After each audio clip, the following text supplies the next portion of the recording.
Hello friends, welcome to my YouTube channel. তো আমাদের আফরান নিশো আর মেহজাবিন চৌধুরীর একটা নতুন নাটক আসছে ধ্রুবা টিভিতে এবং নাটকটার নাম হচ্ছে দ্বিধা দ্বন্দ্ব, যেটার ট্রেলার রিলিজ হয়ে গেছে। তো চলো আগে দেখে নেওয়া যাক এই নতুন নাটকের ট্রেলারটা কীরকম হলো, তারপর অবশ্যই বিস্তারিত তোমাদের সাথে ট্রেলারটা নিয়ে কথা বলবো।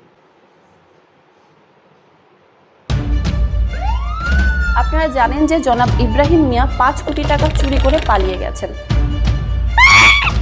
আমরা চুরি করি নাই। পয়সা থাকতে হলে অনেক টাকা দরকার হয়, এই এতগুলো টাকা আমার কাছে কেন আসবো? এই জগতে সবাই বড় বড় মাছ, ছোট ছোট মাছগুলিকে তারা খেয়ে ফেলে। এত বড় একটা ব্যাগ ভর্তি খালি টাকা। তুমি কি টাকার লোভ করতে গিয়ে জেলে যাবা? চলেন আপনার গাড়িটা একটু চেক করুন।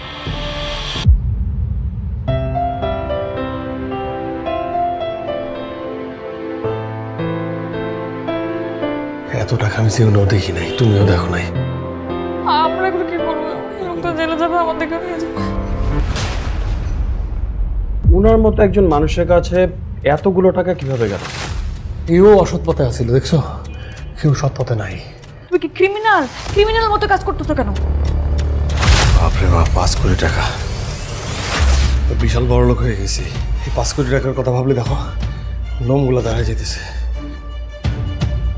তো ট্রেলারটার মধ্যে যেটুকু এখানে দেখতে পেলাম, একটা ব্যাগ থাকবে 5 কোটি টাকার মধ্যে তা রাখা থাকবে এবং সেই টাকাটা নিয়ে এখানে দুটো ফ্যামিলির ওপর হয়তো একটা দ্বন্দ্ব হবে যে তারা টাকাটা নিয়ে অ্যাকচুয়ালি কী করবে। একদিকে আমরা দেখতে পাচ্ছি আফরান নিশো এবং মেহজাবিন চৌধুরী আছে যারা হয়তো এই ব্যাগটা পেয়েছে এবং তারা এবার কনফিউজ হয়ে যাচ্ছে যে এই ব্যাগটা তারা আদেও কি সত্যিই চুরি করবে নাকি তারা ভালো কাজে লাগাবে বা এটা যাদের টাকা তাদের কাছে ফেরত দিয়ে দেবে।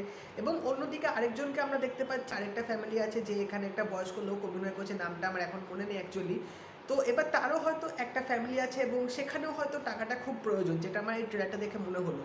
তো এই দুটো ফ্যামিলি এবার এই টাকাটা নিয়ে আলটিমেটলি কী করবে সেটা একটা দ্বিধা তারা রীতিমতো পড়ে গেছে, যে টাকাটা তারা কীভাবে ব্যয় করবে বা কী করবে আলটিমেটলি টাকাটা নিয়ে, এবং পুলিশও কিন্তু এই টাকাটার খোঁজ করছে। তো সেই পুরো জিনিসটা কিন্তু আমরা এখানে দেখতে পেলাম যে তারা কি সত্যি অসৎ পথে যাবে নাকি তারা একটা ভালো কাজ করবে। এই কনফিউশনটা নিয়েই হয়তো আমার মনে হয় এই নাটকটা তৈরি হবে, কারণ নাটকটার নাম যেখানে দ্বিধাদ্বন্দ্ব, তো সেখানে একটা কনফিউশনের খেলা তো চলবে। তো অনেক দিন পর আবার আফরান নিশো মেহজাবিন চৌধুরীকে একসাথে আমরা নাটকের পর্দায় দেখতে পাবো, তো সেই জিনিসটা খুবই ভালো লাগে দেখতে, কারণ তাদের কেমিস্ট্রিটা কিন্তু বরাবর বেশ ভালো লাগে। এবং এখানে যেটুকু প্রেজেন্টেশনটা দেখানো সেটা কিন্তু বেশ খারাপ লাগলো না, একটা থ্রিল ফ্যাক্টর যে কাজ করছে সেটা কিন্তু দেখে বেশ বোঝা গেল। তো নাটকটা আলটিমেটলি কবে আসবে সেটা রিলিজ ডেট এখনো অবধি ধ্রুবা টিভি থেকে প্রকাশ করেনি, তো হোপফুলি খুব তাড়াতাড়ি হয়তো নাটকটা চলে আসবে। তোমরা যদি ট্রেলারটা দেখে থাকো অবশ্যই জানিও তোমাদের কেমন লাগলো। যদি এই ভিডিওটা ভালো লেগে থাকে লাইক করে দিও, শেয়ার করে দিও, চ্যানেলটা কিন্তু অবশ্যই সাবস্ক্রাইব করে দেবে, নোটিফিকেশন বেলটাও কিন্তু অল করে দিও। তো দেখা হবে পরের ভিডিওতে, বাই।